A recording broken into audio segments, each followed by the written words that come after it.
Unsure of your dream? Study abroad destination? Clear your doubts. Videsh Consult. Call 9676502888.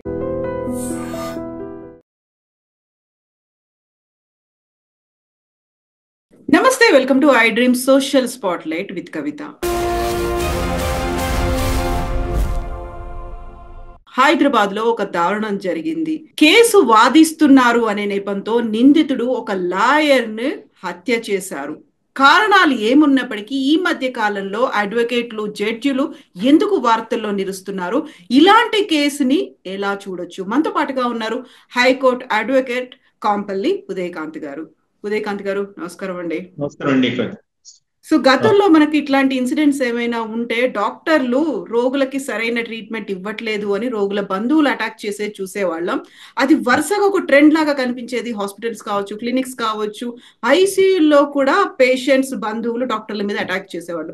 ఈ మధ్య కాలంలో అది అడ్వకేట్ల మీదకి టర్న్ అయినట్టు కనిపిస్తోంది. ఈ రోజు జరిగినటువంటి ఇన్సిడెంట్ ని మీరు ఎట్లా చూస్తున్నారు?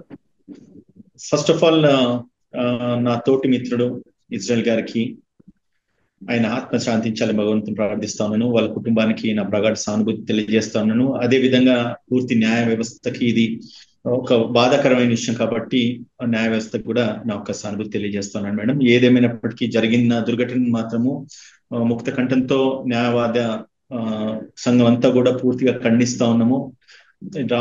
లాయర్స్ అంటే వాళ్ళు లా ఆఫీసర్స్ అండ్ న్యాయాన్ని కాపాడే ధర్మం కూడా లాయర్స్ చేపడుతూ ఉన్నారు.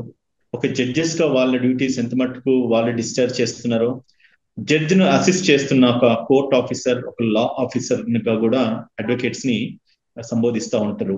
అటువంటి సమాజంలో న్యాయవృత్తి చేస్తున్న ఒక న్యాయవాదిని ఈ రోజు డే లైట్ మర్డర్ ఇది ఈ ఒక్క రోజు జరిగింది కాదు, ఇదివరకు జరగలేదన్నది కాదు. ఇదివరకు కూడా వామన్ రావు గారి దంపతులను కూడా తీవ్రంగా అంటే రోడ్డు మీద నరికి చంపేసినారు. అదే మళ్ళీ ఈ రోజు మళ్ళీ పునరుద్ధారం అయింది. పోనీ నిజంగానే ఇవేమన్నా కులాంతర కక్షలా, లేదంటే కనుక వట్టి పంచాయతీలా, లేదంటే కనుక మరొకటని కాదు. ఒక సింపుల్ ఒక వ్యక్తి తను ఒక మహిళను వేధించడము, దస్తగిరి అనే వ్యక్తి ఒక మహిళను వేధిస్తున్నాడు, ఆ మహిళ వచ్చేసి ఈ న్యాయవాదికి ఫిర్యాదు చేయడము ఇట్లా జరుగుతుందంటే సరే సేమ్ అపార్ట్మెంట్ లో ఉంటున్న ఒక న్యాయవాది ఇజ్రాయెల్ గారు ఇటువంటి జరగొద్దని చెప్పి మందలు ఇచ్చినారు. అయినప్పుడు కూడా ఆయన వినలేదని చెప్పేసి పోలీసులను ఆశ్రయించి పోలీస్ స్టేషన్ లో కంప్లైంట్ ఇవ్వడం జరిగింది. ఇది ఎక్కడ అంటే కోర్టులో కేసు కూడా రిజిస్టర్ కాలేదు, just mayor giving on the complaint. తిను పగబట్టేసి ఆయన ఈ రోజు ఇంత దారుణంగా చంపడం మాత్రము ఇది చాలా బాధాకరం. అండ్ ఒకటే, ఇప్పుడు ఒక నేరం జరిగింది, దాన్ని తప్పించుకోవడానికి ఆలోచించాలి కానీ ఒక నేరానికి మరొక నేరము అంతగా ఇంత తీవ్రమైన నేరము సమస్యకు మరొక సమస్య పరిష్కారం ఏం కాదు. సమస్యకు పరిష్కారం అయితే కానీ సమస్య పరిష్కారం కాదు అన్న విషయాన్ని అందరూ కూడా గమనించాల్సిన అవసరం ఉందండి. సో ఏదేమైనప్పటికీ జరిగిన విషయం మాత్రము ముమ్మాటికి సరికాదు. అండ్ మా అడ్వకేట్స్ ఫ్రాటర్నిటీ నుంచి కూడా మేము అందరం కూడా ప్రభుత్వాన్ని, కేంద్ర ప్రభుత్వాన్ని అప్పీల్ చేసేది, రిక్వెస్ట్ చేసేది ఏంటంటే, ఎప్పటి నుంచో ఇది ఒకటి ఉంది, అడ్వకేట్స్ ప్రొటెక్షన్ యాక్ట్ రావాలి. ఇటువంటిది ఏదన్నా అడ్వకేట్స్ పైన జరిగితే కఠినంగా శిక్షలు విధించాలి. అండ్ ఇటువంటి జరగకుండా అడ్వకేట్స్ ను తమను తాను రక్షించుకునే విధంగా వాళ్ళకంటూ ఒక ప్రొటెక్షన్, సేఫ్టీ ఇవ్వాలి. అండ్ ఇంకోటి కూడా, ఎవరైతే ఇటువంటి సివియర్ కేసెస్ చేస్తున్నా కూడా ఒక హై స్టేక్ కేసెస్ కానీ, లేదంటే కనుక ఇటువంటి క్రిమినల్ కేసెస్ డీల్ చేసే అడ్వకేట్స్ కి అవసరమైతే ఆర్మ్డ్ లైసెన్స్ కానీ, లైసెన్స్ వెపన్స్ కానీ ఇచ్చే విధంగా రాష్ట్ర ప్రభుత్వం, కేంద్ర ప్రభుత్వం చర్య తీసుకుంటే బాగుంటది అన్నది నా ఒక వ్యక్తిగత అభిప్రాయం మేడం కవిత గారు. సో ఇప్పుడు ఇజ్రాయెల్ గారు అంటే మీకు కొలీగా, ఆయన ఎలా తెలుసు మీకు? యాక్చువల్ గా ఈ కేసుకి సంబంధించి మీతో ఎప్పుడైనా డిస్కస్ చేశారా?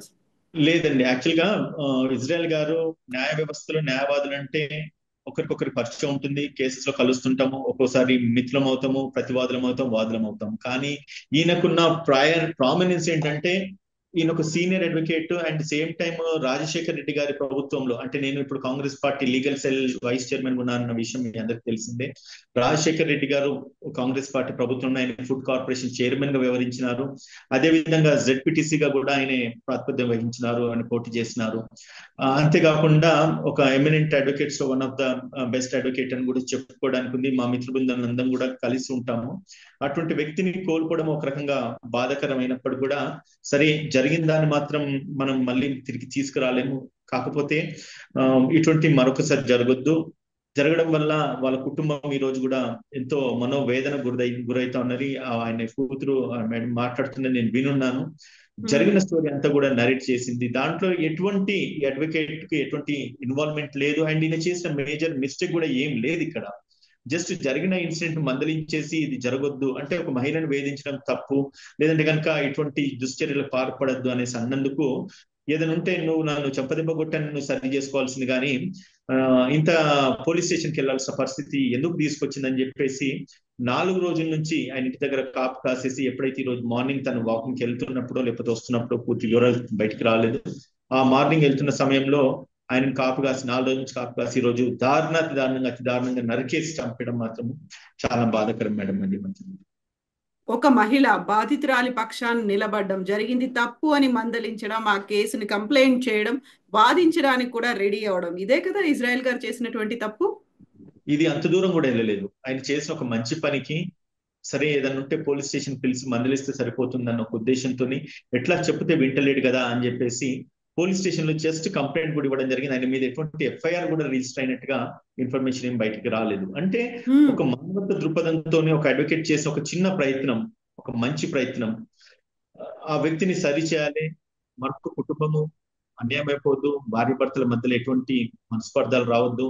ఈయన ఒక ఎలక్ట్రీషియన్ గా అయి ఉండి తను ఎలక్ట్రికల్ వర్క్ చేస్తూ తన డ్యూటీస్ తను సక్రమంగా నిర్వర్తించుకుంటే సరిపోతుంది. అంతేగాని ఇటువంటి పర్సనల్ లైఫ్ లో, ఫ్యామిలీస్ లైఫ్ లో ఇటువంటి ఇంటర్ఫియర్ కావడము, ఇన్వాల్వ్ కావడము అది ఒక కుటుంబాన్ని కూడా బ్రేక్ చేస్తుంది. కాబట్టి సో ఇటువంటి ప్రాక్టీసెస్ సరికాదని చెప్పేసి ఆయన చెప్పడం, ఆయన మందలించడం మాత్రం ఆయన చేసిన తప్పు మేడం ఇక్కడ. సో దానికి ఇంత దారుణమైన పరిణామాలు అంటే పరిస్థితిని తను ఎదుర్కోవాల్సి వస్తుందని చెప్పి ఎవరు ఊహించారు. ఎందుకంటే ఒక అడ్వకేట్స్ గా మేము ఎన్నో క్రిమినల్ కేసెస్ చేస్తుంటాము, సివిల్ డిస్ప్యూట్స్ కొన్న వందల కోట్ల రూపాయల పంచాయతీలు కూడా చేస్తున్నాం, కానీ ఇటువంటి దుస్థితి ఎప్పుడు కూడా అడ్వకేట్స్ కు ఎదురు కాలేదు. కానీ ఈ ఒక చిన్న పొరపాటు నిజంగానే అంటే ఒక గ్రేవ్ అఫెన్స్ చేస్తున్నాడా, లేకపోతే వందల కోట్ల కేసెస్ లో ఆయన డిస్టర్బ్ చేస్తున్నాడు, దాంట్లో ఈయన ఇన్వాల్వ్మెంట్ ఉంది అనుకోవడానికి కూడా లేదు.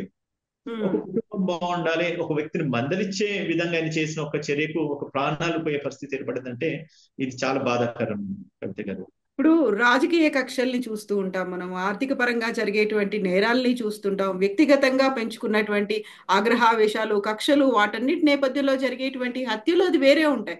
బట్ ఇది మాత్రం చాలా మాట్లాడుకుంటూ ఉంటేనే ఒక మానవతా దృక్పథంతో సహాయం చేయడానికి వెళ్ళినటువంటి వ్యక్తి మీద కక్ష పెంచుకొని చంపడము అంటే ఆ మైండ్ సెట్ ని ఎలా అనలైజ్ చేయొచ్చు అంటారు అసలు?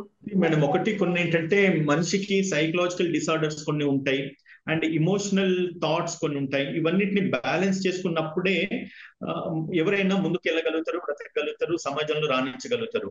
కానీ చిన్న చిన్న పొరపాట్లను మనం దృష్టిలో పెట్టుకొని దాన్ని ఇంత ఎగ్జాగరేట్ గా ఆలోచించేసి చేయడం కూడా ఇది సైకలాజికల్ డిసార్డర్స్ అని కూడా అనొచ్చు. అంటే ఒక వ్యక్తితో అక్రమ సంబంధం పెట్టుకోవాలన్నా, లేదంటే కనుక ఒక వ్యక్తితో ఒక ఆడ మనిషిని తప్పుగా చూడడం కానీ, లేదంటే కనుక అటువంటి వాళ్ళని మనం వేధించడం కానీ ఈ రోజు మన సమాజంలో చాలా చూస్తూ ఉన్నాం. చిన్న చిన్న పిల్లల్ని కూడా శారీరకంగా లేకపోతే మానసికంగా ఎంతో మందిని అంటే ఇబ్బంది పెడతా ఉన్నారు. ఇటువంటి లైంగిక ఆరోపణలు ఎన్నో వస్తా ఉన్నాయి. సో అటువంటి ప్రాక్టీస్ సరికాదు అని చెప్పి చెప్పడంలో ఎటువంటి తప్పేం లేదు. కానీ ఇటువంటి క్షణిక ఆవేశాలకు గురయ్యేసి అండ్ మేము ప్రాణాలు తీస్తున్నామంటే, ఇప్పుడు ఆయన ఏ వ్యక్తి గురించనే ఈ యొక్క అడ్వకేట్ ని చంపినాడో ఆ వ్యక్తి ఈయనకు దక్కకుండా పోయింది ఒకటి. అంటే మనం వేధించినాడా, లేదంటే కనుక ఆమెతో కలిసి జీవించాలనుకున్నాడా మనకు తెలియదు. కానీ ఆ వ్యక్తికి దూరం అయినాడు ఒకటి. దాని తర్వాత ఈయన లైఫ్, ఈయన కుటుంబానికి కూడా దూరం అయిపోయినాడు ఈ వ్యక్తి ఎవరైతే చంపినాడు. అదే విధంగా చంపబడిన వ్యక్తి ఎవరైతే చనిపోయినాడు ఆయనను కూడా ఆయన ఇంకొక కుటుంబానికి దూరం అయిపోయింది. ఇప్పుడు వాళ్ళ పిల్లలు కూడా రెండు పరిస్థితి ఏర్పడ్డది. ఒకటి ఏంటంటే మేడం, ఇప్పుడు ఇవన్నీ కూడా మెంటల్ అండ్ సైకలాజికల్ డిసార్డర్స్ తప్ప మరొకటి కాదు. క్షణిక ఆవేశాలతోని ప్రాణం తీసే పరిస్థితులు, ప్రాణం తీసుకునే పరిస్థితులు మాత్రము సమాజంలో వ్యాపించొద్దన్నది నా యొక్క humble submission by this media madam. So ఒక బాధ్యత నిర్వర్తిస్తున్నారు, అందులో మానవతా దృక్పథం కూడా ఉంది, ఆ కోణంలో ఆలోచించి హెల్ప్ చేయాలనుకున్నాడు. అటాక్ జరిగింది, చికిత్స పొందుతూ మరణించారు. మీరు ఇంతకుముందు ఒక మాట చెప్పారు, ఆ వృత్తియుతంగా అంటే బాధ్యతలు నిర్వహిస్తున్నప్పుడు జరిగేటువంటి అటాక్ల నుంచి రక్షించడానికి ఇప్పటిదాకా అసలు ఏ చట్టము లేదా మీకంటూ ఒక ప్రొటెక్షన్ కోసం? చాలా బాధాకరం. అదొకటే మాకున్న బాధాకరం. ఇంకోటి ఏంటంటే మా అడ్వకేట్స్ ఫ్యాటర్నిటీ కూడా నేను ఒకటి అప్పీల్ చేస్తుంది ఏంటంటే, ఇటువంటి ఇన్సిడెంట్లు జరగగానే ఏమైతుందంటే ప్లే కార్డ్స్ పట్టుకొని నల్ల కోట్లు వేసుకొని లేకపోతే నల్ల బ్యాడ్జీలు మూతికి నల్ల బ్యాడ్జీలు ధరించేసేసి బయటికి రావడము, దాని తర్వాత ఒక వారం రోజులు 4 రోజులు దీన్ని మనం కండోన్ చేస్తున్నాము, అడ్వకేట్స్ ప్రొటెక్షన్ యాక్ట్ రావాలని చెప్పేసి ప్రభుత్వాలకు లెటర్లు పంపించడం అదే జరుగుతుంది. అంటే ఇప్పుడు సరే కాంగ్రెస్ పార్టీలో ఒక భాగస్వామిగా నేను ఉన్నాను కాబట్టి ఈ ఇన్సిడెంట్ ఎప్పుడైతే ఇది జరిగిందో దీన్ని ఖచ్చితంగా ముఖ్యమంత్రి గారి దృష్టికి వెళ్ళి ఉంటది. అండ్ మా లీగల్ సైడ్ నుంచి కూడా మేము అప్పీల్ చేస్తాము. సరే ఒకటి ఏంటంటే మేడం, మేమేమంటున్నామంటే జరిగిన వాటికి చట్టాలు రావాలి, చట్టాలు వచ్చిన తర్వాత దాని మీద పనిష్మెంట్స్ స్ట్రింజెంట్ గా ఉండాలని దానికంటే ముందు కూడా ఇప్పుడు ఒక మనిషి ప్రాణం పోయిన ప్రాణాన్ని అయితే ఇప్పుడు మనం తీసుకురాలేము, అటువంటి దాఖలాలు లేవు. కానీ ప్రాణం పోకముందు మనము ఒక అవేర్నెస్ కూడా పబ్లిక్ లో తీసుకురావాలి. ఏమని ఇటువంటి అడ్వకేట్స్ ఎప్పుడే కానీ వాళ్ళు కోర్ట్ ఆఫీసర్స్ వాళ్ళ యొక్క అఫీషియల్ డ్యూటీ వాళ్ళు డిశ్చార్జ్ చేస్తున్నారు. ఒక ఫీజు అదే సరే ఏదో ఒక చిన్న కేసు చేసుకుంటే ఒక 5,000, 10,000, 2,000 ఫీజు వస్తుందని ఆశతో కొందరు చేస్తారు, లేకపోతే వృత్తి ధర్మంగా కొందరు చేస్తారు. అడ్వకేట్ ప్రొఫెషనల్ వాళ్ళ యొక్క అంటే లైవ్లీహుడ్ అంటే వాళ్ళ జీవనోపాధి గడపడానికి అడ్వకేసీ చేస్తారు, ప్రాక్టీస్ చేస్తారు. అండ్ ఇంకొకటి కూడా ముఖ్యంగా గమనించాలి, లాయర్ల దగ్గరికి అడ్వకేట్స్ దగ్గరికి వచ్చేది కేవలం నేరస్తులే వస్తారు, లేదంటే బాధితులు వస్తారు. ఒకడు బాధితుడు వస్తే మరొకడు నేరస్తులు ఉంటాడు, ఒక నేరస్తుడు మరొకరు బాధితులు ఉంటాడు. సో ఏదేమైనప్పటికీ తన యొక్క వృత్తి ధర్మం కిందనే వాళ్ళ యొక్క డ్యూటీస్ నిర్వర్తించుకుంటారు కాబట్టి వాళ్ళని వ్యక్తిగతంగా కక్షలు కట్టి ఇచ్చేయడంలో ఎటువంటి ప్రయోజనం లేదు. ఒకటి సరే ఒక అడ్వకేట్ ని చంపేస్తే పూర్తి సమస్య పరిష్కారం అవుతుందంటే కాదు. ఎందుకంటే ఈ రోజు ఆయన జైలుకు పోయిండు, ఆయన పోయి పోలీస్ స్టేషన్ గా సరెండర్ కావడం జరిగింది. మరి ఈ వ్యక్తిని రేపు బయటికి తీసుకురావాలంటే ఎవరు తీసుకొస్తారు? ఒక మాట ఆయన కూడా ఆలోచించాలి. రేపు ఒక బెయిల్ వేయాలన్నా కూడా మళ్ళీ అడ్వకేట్ ని కావాలి. It matter of common sense కదా. ఒక అడ్వకేట్ ని చంపిన తర్వాత మరొక అడ్వకేట్ వచ్చేసి మీకు బెయిల్ ఫైల్ చేస్తాడు, లేకపోతే నేను జైలుకి వెళ్ళి బయటకు తీసుకొస్తాను అనుకోవడానికి లేదు. నీకు అనుకూలంగా మరొక అడ్వకేట్ బాధిస్తాడని చెప్పడానికి లేదు. ఎందుకంటే ఏ అడ్వకేట్ అయితే తినకు అనుకూలంగా రేపు ఒకరు బాధిస్తే ప్రతి ఒక్క అడ్వకేట్ తాను చులకన అయిపోతాడు, తను కూడా టార్గెట్ అయిపోతాడు. ఒక మానవత్వ దృక్పథం కూడా లేకుండా ఒక అడ్వకేట్ ని చంపిన వ్యక్తికి అనుకూలంగా బెయిల్ వేసినాడు, లేకపోతే ఆ చనిపోయిన వ్యక్తికి అనుకూలంగా కేసు వాదిస్తున్నాడు అన్నప్పుడు లీగల్ ఫ్యాటర్నిటీ అంతా కూడా తన చులకను చూడడం, ఆ అడ్వకేట్స్ కూడా చులకను చూస్తూ ఉంటారు.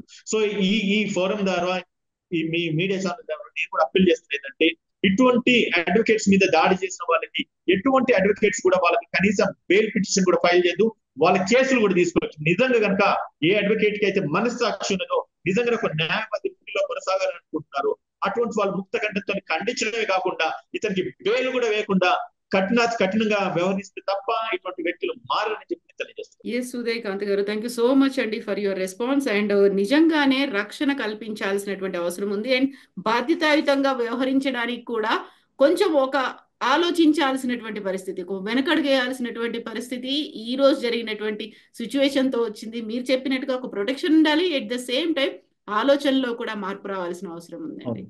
Thank you so much. Thank you so much for your time. Thank you.